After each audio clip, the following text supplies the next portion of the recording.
Dealing with a cheater is emotionally devastating and can change who you are as a person. Today on Our Space, we get up close and personal with those that cheaters have left behind. Get your tissues ready. Up first, is everything bigger in Texas? Even cheaters? Divorcing my cheating partner and destroying affair partner's house. Here's the rundown. Been together 10 years, married 5, 1 kid, baby on the way. Things have been rocky. He was emotionally distant. Her. Works with her. She's a friend. Went out to the bar a few times. Sent heart eye emojis. Finally found out they kissed. He says that's not cheating. Very emotionally involved with each other. He doesn't want our children having to live a life with divorced parents. Ha! The woman called me today. Apologized. Said she was more invested than him. She was so sorry. She definitely would not have done it if she knew I were pregnant. He just told her he found out. He's known for 5 weeks. I'm filing for divorce. Would you all leave too? Update. I ended up talking to her husband, and apparently he is a recovering alcoholic and is now drunk out of his mind with the children at home, and she called me to yell at me about how it was my fault that he is drinking again, and now her children are in danger. The F? You and the significant other did this. Update 2. He basically destroyed their house and she is scared. This was all because of friendly banter my significant other and her were having. My significant other continues to support her. I left. I'm in a hotel. Not going back for 3 days except to get my daughter ready for school. I'm going to relax and enjoy myself. Update 3. If you know any affordable divorce lawyers in Texas, please let me know. I don't have a support system, so moving out is not an option for me right now.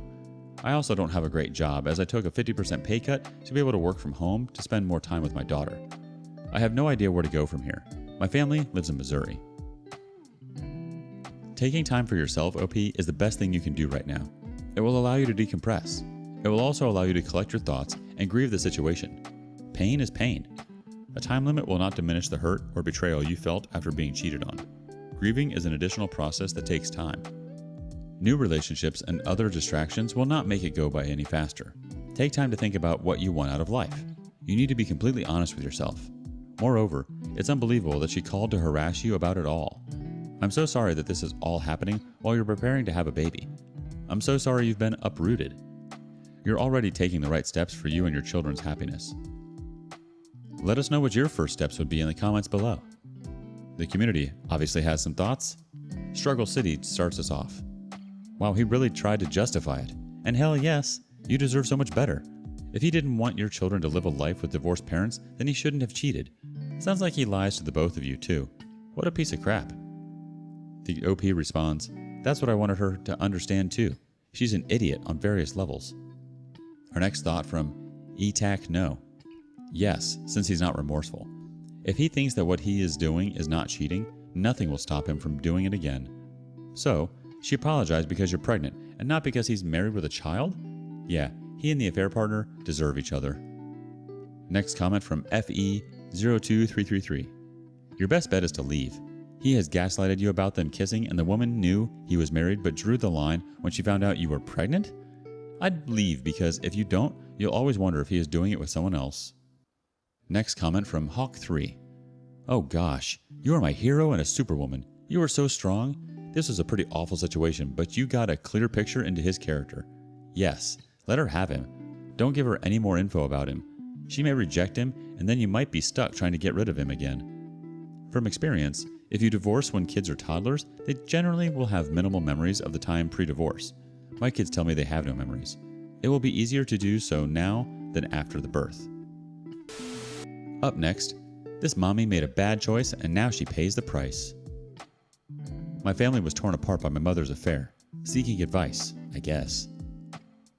Hey all, I'm not exactly sure where to begin with this post. I'm a 21-year-old male, and I grew up in what I consider to be a happy, loving family with no signs of unrest or unhappiness.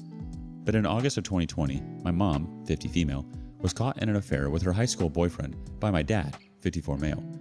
2 weeks later, he decided on a divorce. On August 18th, they told my little sister about the divorce on the drive to her first year of college, and I learned a few hours later at home. 2 days later, I left for my second year of college. The whole experience was extremely traumatic, as I only had a couple of days to process everything before I left my childhood home of 17 years for the final time. They sold the house at the end of September, and I will likely never go back. My sister still hasn't spoken to my mom since August 19th of 2020. In the following months after the divorce, my dad moved to the town I lived in for college, and I moved in with him. This might seem strange to some, but my dad and I have always been extremely close, and it felt like the obvious choice for both of our needs. I am incredibly thankful that this worked out the way it did. Today, he has recovered incredibly and seems content with life.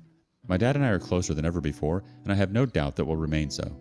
We ski, bike together a few times a week. In the meantime, I've struggled tremendously to somehow repair my relationship with my mother. For the first couple of months, I would call her only to discuss the affair, and I would yell and ask extremely difficult questions to her about why she tore our lives apart, and especially, what did you think was going to happen? But my mom is a quiet and reserved person, and also has a strong tendency to paint herself as the victim in any confrontation, which has been incredibly stressful for me back then and now. She has a knack for saying, "It doesn't matter, it already happened," in response to any of my attempts at closure, or just honest communication between us. I'll talk about my sister and how she's still hurting from all this, and my mom will respond with things like, "Oh, so it's all my fault then, isn't it? I guess I should just go away forever since nobody cares about me." Obviously, you can't really understand and heal from an affair and divorce when the person you need to heal with responds in this way. I'm always pulling all the weight and doing all the talking in these conversations, and she just goes along with it. I still don't really even know why she chose to cheat on my dad, and all of our friends and extended family were shocked and devastated by the news of my family's separation, as my parents never fought, never had any issues really, and seemed like an idyllic family to those inside and out. I only mention this to emphasize how blindsided we all were by this happening.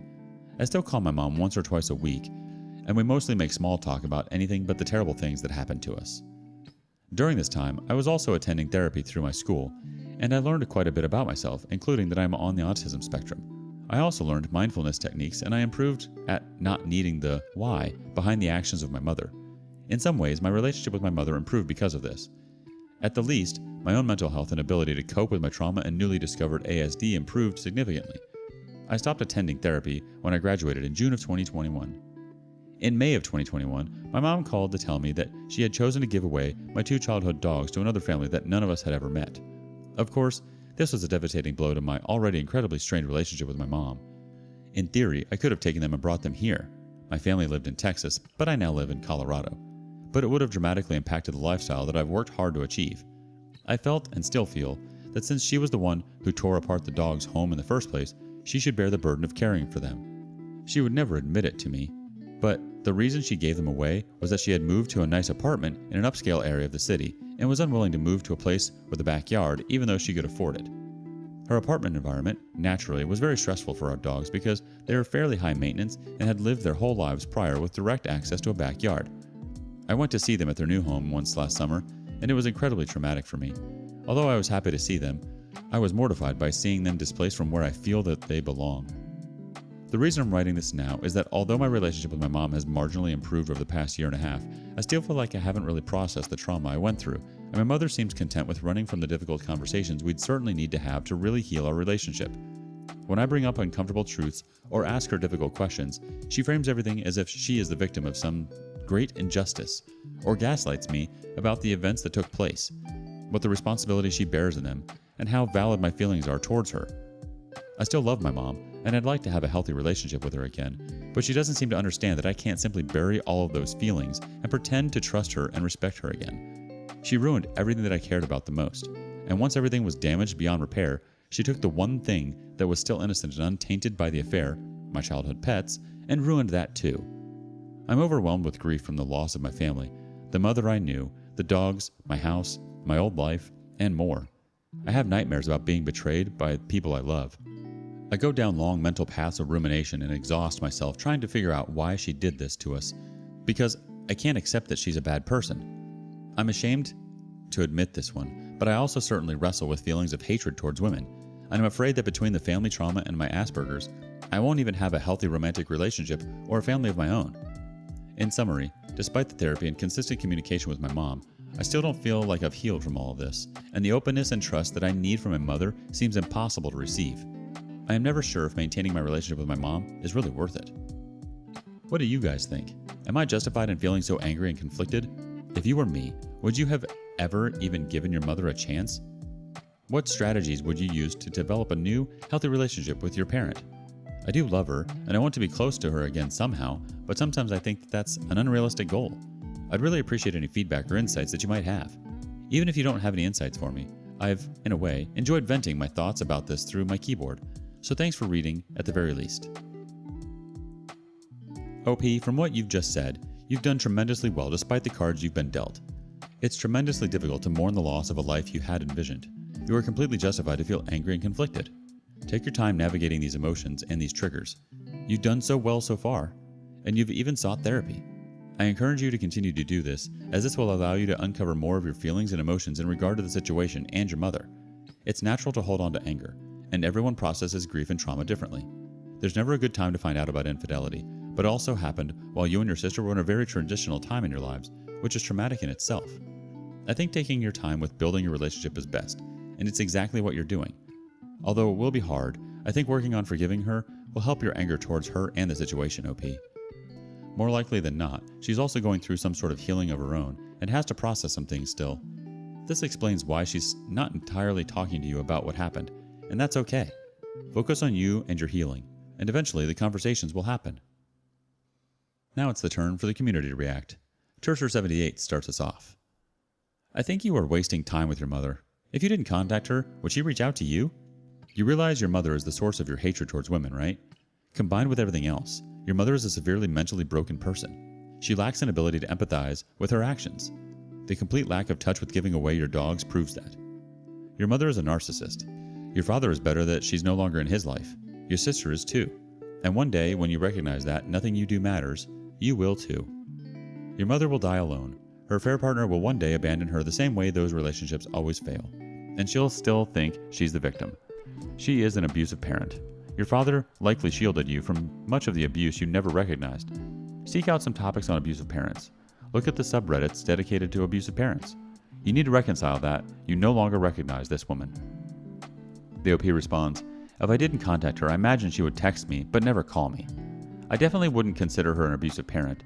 Despite what's happened, she was always a good mom to me. I don't think she's a bad person, just terribly misguided and, like you said, broken. She's wrapped herself in so many defense mechanisms to cope with what she did to us. I don't think she's a narcissist. In fact, her self-esteem is so dramatically low that I'd say the opposite. Selfish in her actions, yes, but not a narcissist personality. I suspect that, like me, you've been betrayed by someone you love. But even then, things aren't so black and white. Love is complicated. Thanks for the response. I really do appreciate it. Our next comment comes from HotLaquat4145. When your mom responds with, "Oh, so this is all my fault. I guess I should just go away since nobody cares about me," she's saying that to guilt you as well as speaking in extreme for you to verbally disagree. She's tricking you into reassuring her. She stonewalls the conversation and doesn't answer. These things are absolutely considered abusive, and maybe right now it's hard to think of it as such, but it is. It took me a long while to recognize this with my mother also. I was starting my first treatment round for breast cancer right when COVID hit. She wanted to fly across the country to be with me, later saying she needed a vacation. We weren't doing well prior to my diagnosis. I told her we needed to stop talking 6 days before getting my results due to realizing the mass amounts of manipulation happening for financial gain. I told her about the cancer, but did not want the stress I felt being around her. When I told her it wasn't safe for either one of us, her age, health, me having zero immune system for treatment, she would go into rage fits and say I must not love her. I'd get texts daily asking if she could come and saying stuff like, "No pressure, really up to you."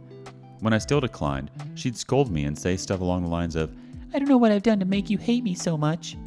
It's an extreme exaggeration that she's looking for me to deny to reassure her of my feelings toward her. This went on for months. I cut it off and went no contact August of 2020. She refuses to ever reflect on her actions or apologize and will continue the narrative that I've abandoned her. She texts every couple of weeks asking me why I hate her. She calls the police often for them to do wellness checks. Your mom seems like my mom, only cares about what's happening to her, her feelings, and can't stomach the thought of answering for her wrongdoings or her acknowledging she literally created a traumatic event for you and your family. Also, just to chime in on the narcissist bit, there are different types of narcissism, and they absolutely have very, very low self-esteem. Our next comment comes from Fragrant Spray. It's tough because you don't seem to have accepted that your mother doesn't want to fix any problems. She just wants them to go away. So anything you might want to help in healing isn't there. Things like honesty or actual remorse. Finally, once a cheater, always a cheater? Girlfriend cheated on me. My girlfriend, 19, was positive tested with COVID. Me, 23, was really worried about her. I was asking every moment how she feels and if I can do something. She often replies with, "Don't annoy me. Leave me alone or I'll write you later." After the quarantine, I was going for a walk with her. Then her phone vibrating all the time. I saw there were some dudes on the screen. I don't have female friends because she is very jealous, so I thought she also didn't have dudes in her contacts. At night when she was sleeping, I took her phone and started reading the chats. Then I found many nudes she sends to other guys. I was crying and throwing up all night.